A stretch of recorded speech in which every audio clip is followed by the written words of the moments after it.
Muy buenos días, queridos hermanos y hermanas y amigos todos. Como cada domingo somos convocados a tener y celebrar nuestro culto de adoración, de alabanza, de gratitud y también para escuchar la palabra del Señor. Esta mañana me gustaría explicar un texto de la Sagrada Escritura que se encuentra en 1 Corintios capítulo 1, versículos 30 y 31. Seguramente muchos vais a recordar la explicación de este texto porque no hace mucho lo hice con motivo de una ocasión muy especial.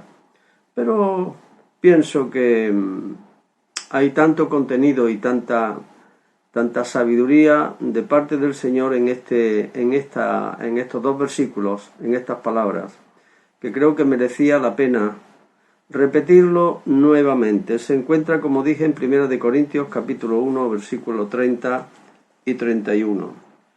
Dice: mas por él estáis vosotros en Cristo Jesús, el cual nos ha sido hecho por Dios sabiduría, justificación, santificación y redención, para que, como está escrito, el que se gloría, gloríese en el Señor.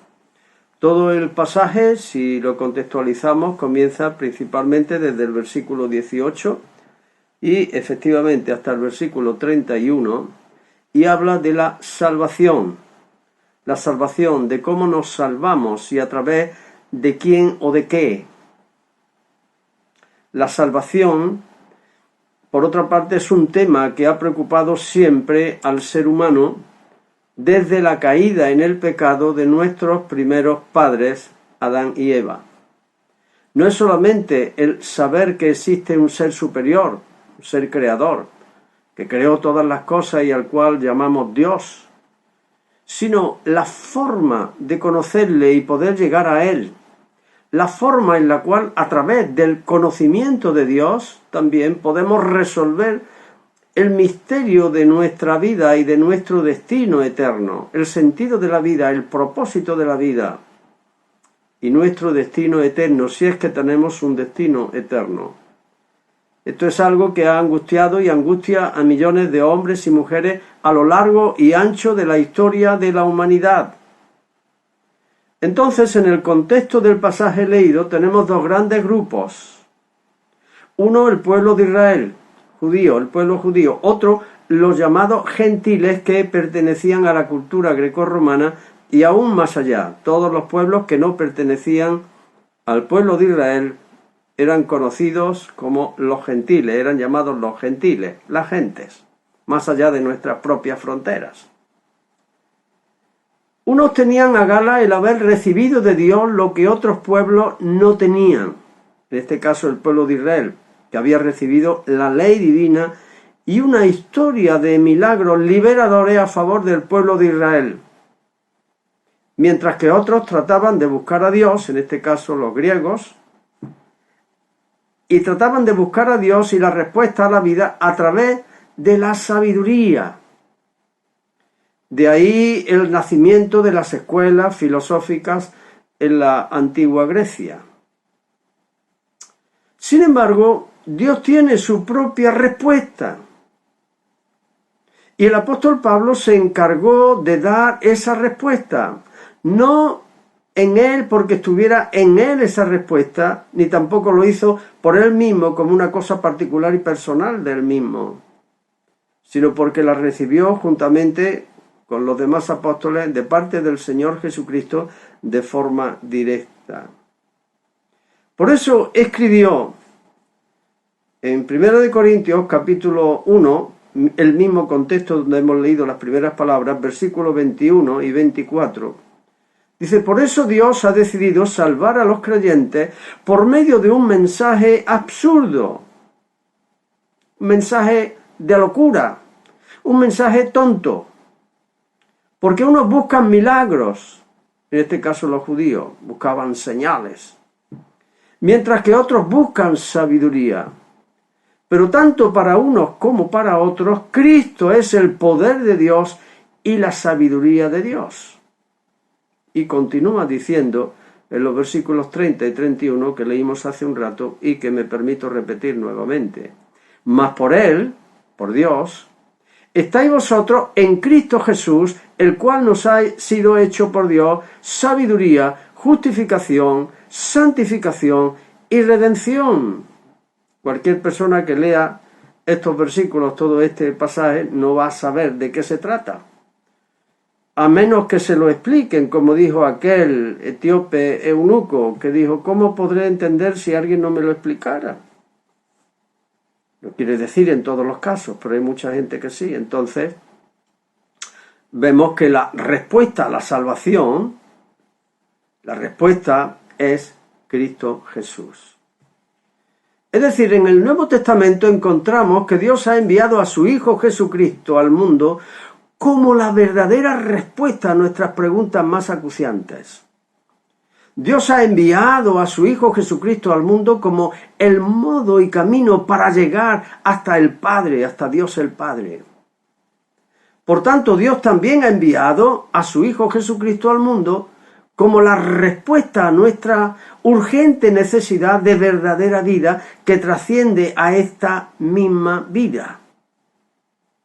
No en vano el Señor Jesucristo hizo esta triple declaración. Óyela bien. Jesús dijo: yo soy el camino, la verdad y la vida. Nadie viene al Padre si no es por mí.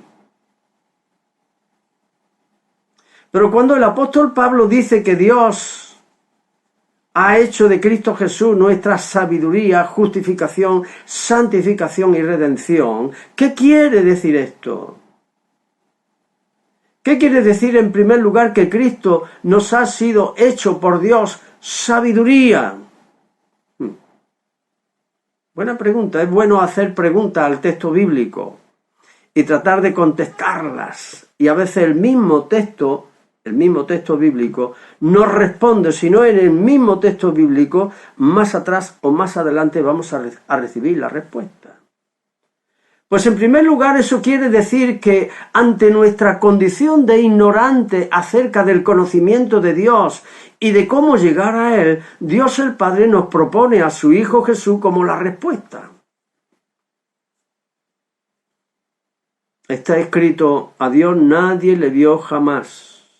El unigénito Hijo que está en el seno del Padre, Él lo ha dado a conocer.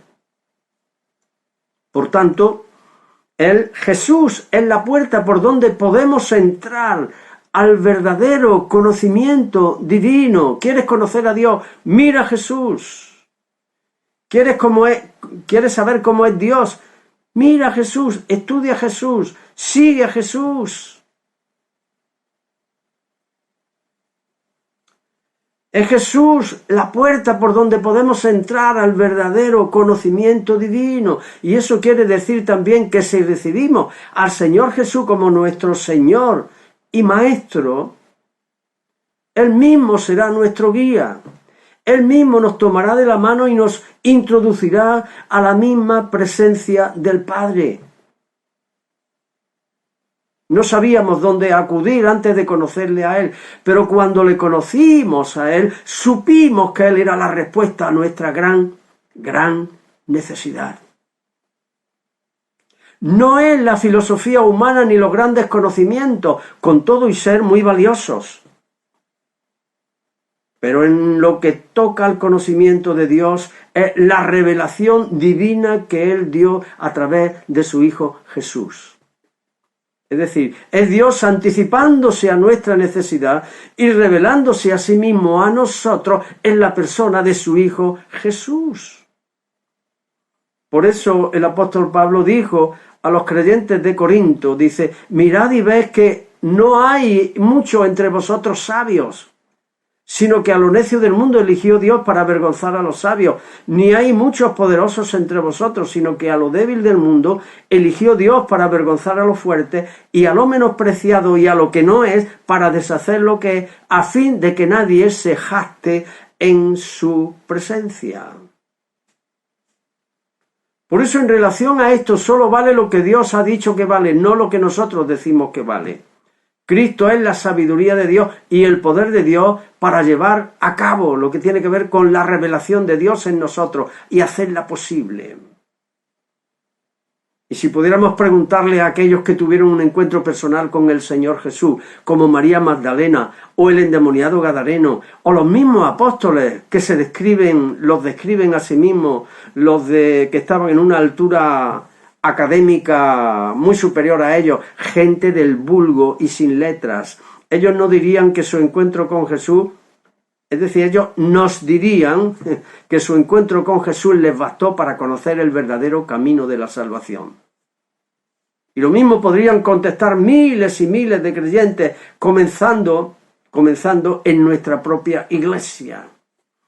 Y todos contestaríamos de la misma manera. Así es, Cristo es para nosotros la sabiduría de Dios por la cual hemos conocido y tenido acceso a Él. Porque la Escritura dice que en Él, en Cristo Jesús, están escondidos todos los tesoros de la sabiduría y del conocimiento. Es como aquel sabio que estaba en busca de un problema y no encontraba solución, y cuando lo encontró dijo: ¡Eureka! ¡Ahora lo veo! ¡Ahora lo veo! Pues eso no tiene comparación con la luz que hemos recibido a través del Señor Jesús acerca de Dios, de sus planes, de sus propósitos para con nuestras vidas. Es más que un eureka. Produce en nosotros un maravillarnos, porque hemos visto las cosas como Él las ve, a la luz de su conocimiento, de su palabra que es como una poderosa linterna que ilumina nuestro interior, pero que también ilumina nuestro exterior para que podamos ver como Él ve. En segundo lugar, ¿qué quiere decir que Cristo ha sido hecho por nosotros justificación? El término justificación se refiere a la obra de Dios mediante Cristo, por la cual Él declara justo al pecador. Imagínate que estás delante del trono del juicio del Altísimo para ser juzgado, y la base del juicio de Dios es su santa ley. Entonces la sentencia pronto se deja oír, dado que hemos faltado una y otra y muchas veces contra casi todos los mandamientos de la ley de Dios. Y dicha la sentencia es culpable a ser condenado eternamente.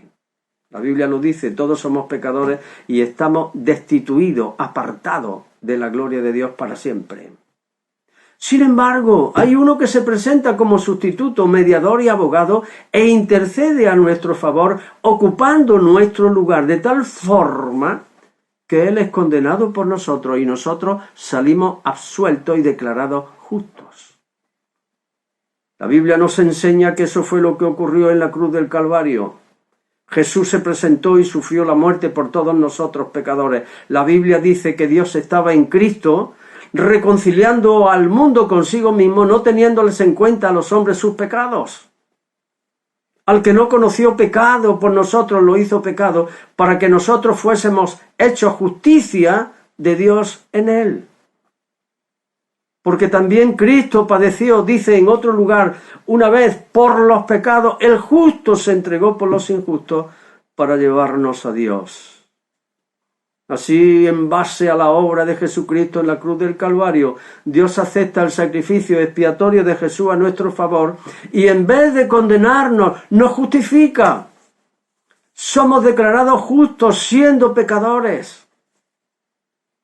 Por eso dice que Cristo es hecho por nosotros justificación.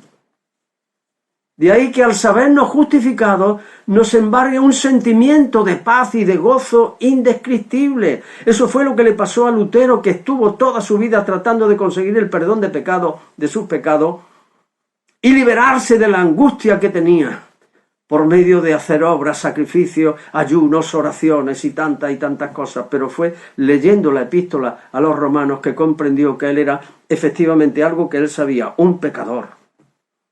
Pero cuando leyó el capítulo 3, donde dice que somos justificados gratuitamente mediante la gracia por la fe en la sangre derramada por Jesús en la cruz del Calvario, dice entonces somos justificados gratuitamente. Y al llegar al capítulo, después de pasar por el capítulo 4, llegar al capítulo 5 y dice: justificados pues por la fe tenemos paz para con Dios por medio del Señor Jesucristo. Y él también dijo, no dijo eureka, dijo: Aleluya, soy justificado gratuitamente, ya no tengo que hacer más sacrificios por el pecado, ya no tengo que tratar de alcanzar, porque no lo voy a alcanzar nunca, es una obra de Dios y que la otorga gratuitamente al pecador arrepentido. Sin embargo, hemos de aclarar que eso no sucede de forma automática, sino que es necesario que el ser humano ponga fe en la persona y en la obra del Señor Jesucristo en la cruz y arrepentido acuda a Él confesándole como su Señor y Salvador. Un pecador no puede entrar en el reino de Dios sin arrepentirse de sus pecados y haber experimentado la conversión, dar media vuelta y en vez de andar como anduvo durante toda su vida, andar ahora conforme a los caminos y a la voluntad de Dios. ¿Te ha pasado esto? ¿Has pasado por esa bendita y bienaventurada experiencia? Porque sin duda es lo mejor que te puede pasar en la vida. Pero seguimos. En tercer lugar, ¿qué quiere decir que Cristo ha sido hecho por nosotros santificación? La santificación está asociada a la justificación de forma inseparable, no lo olvidemos. Lo mismo que todo lo demás, de otra forma ninguna justificación divina del pecador tendría efectividad alguna.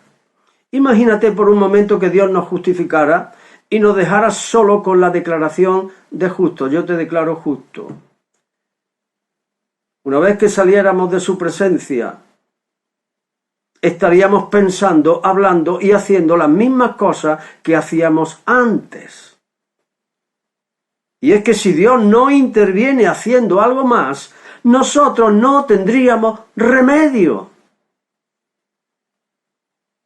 Entonces un pecador no puede ser justificado por Dios si previamente Él no ha llevado a cabo una obra santificadora en el pecador. Es decir, una obra mediante la cual Dios le aparta y en la medida que le aparta le va limpiando interiormente de su pecado. Un creyente como tú o como yo, antes de confesar a Jesús como Señor y Salvador, ha sido santificado por Dios. Hemos sido santificados por Dios. Eso quiere decir que en tanto Dios nos llamaba por medio del Evangelio, nos apartaba y con su luz nos fue facultando para que viésemos nuestro propio estado real delante de Dios. Y sólo así el pecador puede proceder al arrepentimiento y verse como es realmente un pecador perdido. Luego, una vez que recibe a Cristo como su Señor y el Maestro de su vida, lo que nos pasó a muchos de nosotros aquí, la obra de santificación sigue y seguirá el resto de nuestros días, porque las tentaciones y la guerra espiritual seguirán mientras estemos en este cuerpo mortal y en este mundo impío que vive de espaldas a Dios. Un ejemplo de santificación, y me va a perdonar la persona que ha presidido que lo mencione, pero merece la pena. Se produjo al comienzo del nacimiento de nuestra iglesia, en 1980-81. Estábamos en el césped de nuestro antiguo barrio. Allí se juntaban muchos jóvenes para oír nuestras canciones y luego les testificábamos del Evangelio. Allí muchos conocieron al Señor Jesús. A veces venían y se juntaban hasta 35 y 40 jóvenes. Muchos de ellos necesitados de la santificación, de la libertad y de la salvación. Pero había dos de unos 17 o 18 años que eran unos metepatas que siempre estaban buscando gresca. Un día, estando con todos ellos, yo subí a casa para enseñarle a un hermano el piano que habíamos comprado para nuestras niñas. Pero mientras tanto, uno de esos jóvenes metepatas le arreó un cabezazo sin venir a cuento a uno de nuestros jóvenes en pleno rostro. Pero sin venir a cuento, un cabezazo aquí en la nariz, en pleno rostro. Y el otro dice, ¿por qué hace eso? Y le arreó un sopapo al otro, que seguramente se estará acordando todavía de aquello. Cuando yo bajé del piso, ya había pasado todo, y el joven que le respondió de esa manera, me contó lo que había pasado y me decía llorando, pero Ángel, es que le he respondido con violencia. Y eso no le agrada al Señor. ¿Tú crees que el Señor me perdonará? Y yo le dije, claro que sí, hombre, claro que sí. Tú no lo has hecho como lo ha hecho el otro. Y la prueba es que ahora lo estás lamentando. Pero el Señor lo sabe y te perdona. Tranquilo, Antonio. No te preocupes más. Y así nuestro querido hermano Antonio Baena fue restaurado y consolado. La santificación en el creyente hay no solamente nosotros y nuestros vecinos y nuestros amigos, los políticos. La santificación en el creyente implica que somos limpios de nuestras violencias, de nuestras corrupciones, de nuestras mentiras, de nuestros engaños, de nuestra injusticia, de nuestras fornicaciones y adulterios y de tantas cosas que ensucian la vida y que nos mantienen o nos mantenían apartados de Dios y amargan y estropean las relaciones humanas.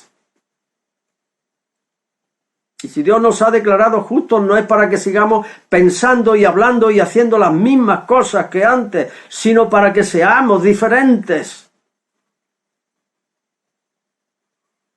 Si Cristo ha sido hecho por nosotros santificación, es para que nosotros seamos como Él. Hemos sido llamados a ser santos. En cuarto lugar, ¿qué quiere decir que Cristo Jesús nos ha sido hecho por Dios para nosotros redención? La redención es el acto de Dios por medio de la cual el pecador es liberado del pecado previo pago de un rescate. La justicia de Dios demandaba del ser humano obediencia a la ley divina. Él es nuestro creador y tiene todo el derecho sobre nosotros, pero el ser humano ha venido a caer en un estado de esclavitud y a merced del pecado, del diablo y de las fuerzas de maldad que operan en este mundo, y de una forma u otra vive en un estado de esclavitud, de una forma o de otra, da igual.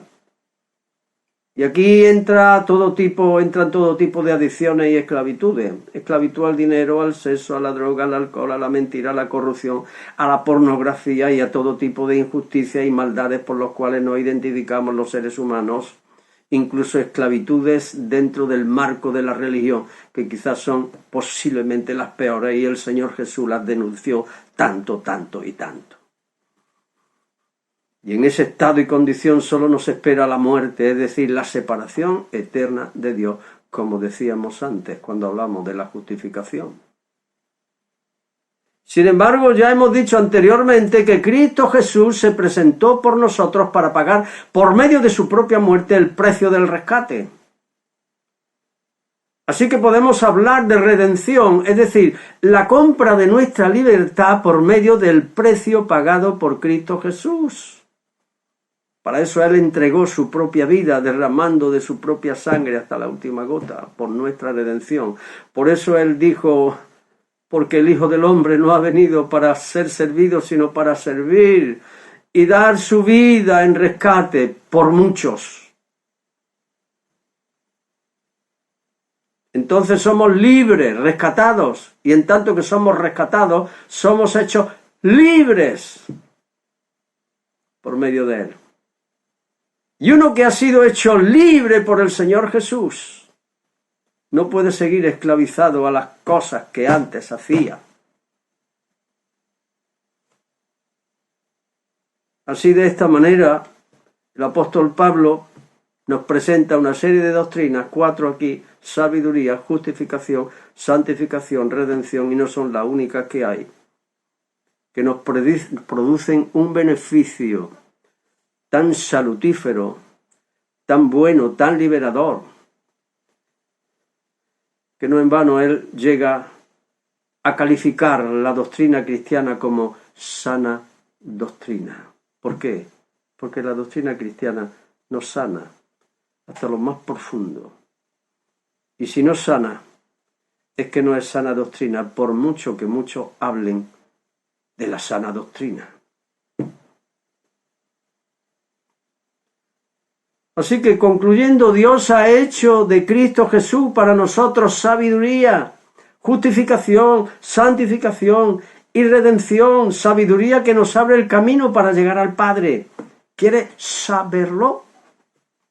¿Cómo entrar a la presencia del Padre, mira a Jesús, sigue a Jesús, recibe a Jesús. Él es la sabiduría de Dios para nosotros. Justificación, porque siendo pecadores nos declara justos y nos libera de esa manía del ser humano de querer justificarse delante de Dios por medio de sus propias obras. Yo tengo que ganar la salvación, eso lo hacía yo cuando era católico. Cuando cometía un pecado, después trataba de hacer 10 obras buenas para conseguir ser justificado delante de Dios. Eso es una herejía. Muy buena intención, pero equivocada intención. Tenemos que mirar al Señor Jesús por medio del cual somos justificados.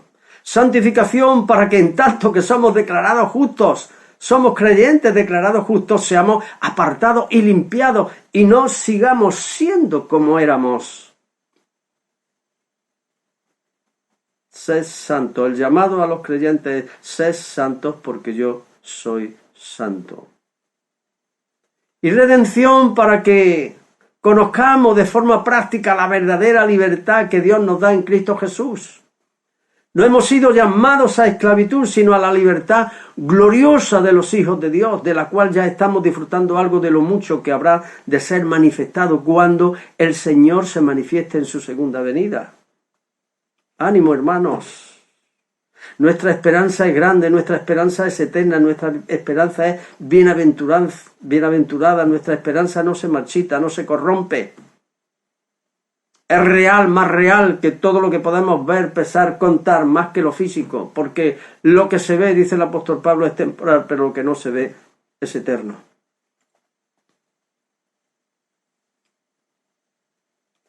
No hemos sido llamados a esclavitud, sino a libertad gloriosa de Dios, de la cual ya estamos disfrutando, como dije, ¿verdad? Y si estas cosas no han ocurrido en nuestras vidas, no podemos gozarnos de la obra de Dios. No podemos andar conforme a su voluntad, ni tampoco podemos ser verdaderamente libres para vivir para Él. Entonces queda de nuestra responsabilidad el responder al mensaje divino que nos es ofrecido en la persona y en la obra del Señor Jesús. ¿Qué vamos a hacer? Los que ya lo hemos hecho. Todavía la obra no se ha terminado, pero tenemos que tener la confianza, la esperanza, basada en las palabras del apóstol Pablo cuando dice: estoy convencido de esto, que el que comenzó en vosotros la buena obra la perfeccionará hasta el día de Jesucristo. Él es fiel. Pero los que no han hecho nada todavía y están oyendo el Evangelio, están oyendo la predicación, yo te insto en este momento a que entregues tu vida al Señor, para que conozcas la verdadera sabiduría, para que tú también puedas ser santificado conforme a la voluntad de Dios, que puedas ser justificado también y que puedas ser rescatado, liberado para vivir, no para ti y tus propósitos, sino para Dios y sus propósitos y sus planes. Amén. Que el Señor bendiga su palabra en nuestras vidas. Permitidme una breve oración. Padre, te damos muchas gracias por este precioso tiempo que, como cada domingo, nos presentamos delante de ti. Gracias, Señor, por que podemos tributarte adoración, alabanza, gratitud, y esto ha sido hecho posible por medio de la obra del Señor Jesucristo, que ha tenido lugar, Señor, en nuestras vidas y que hemos experimentado y estamos experimentando y seguiremos experimentando aún más, hasta que Él venga, se cumpla esa promesa de su segunda venida. Pero te ruego, Señor, y te pedimos todo, Señor, por aquellos que no han entrado todavía a formar parte de esta gracia, a vivir acorde con esta gracia y esta sabiduría. Y pedimos, Señor, que tú obres por medio de tu palabra y el poder de tu Espíritu Santo, para que esto sea posible, para que muchos puedan, después de oír tu palabra, entregar sus vidas al Señor y Maestro de nuestras vidas, a nuestro Salvador, y de esa manera puedan conocer experimentalmente lo que eso significa. Te lo pido, Señor, y te lo pedimos en el nombre del Señor Jesucristo, tu Hijo amado. Amén. Que el Señor bendiga su palabra.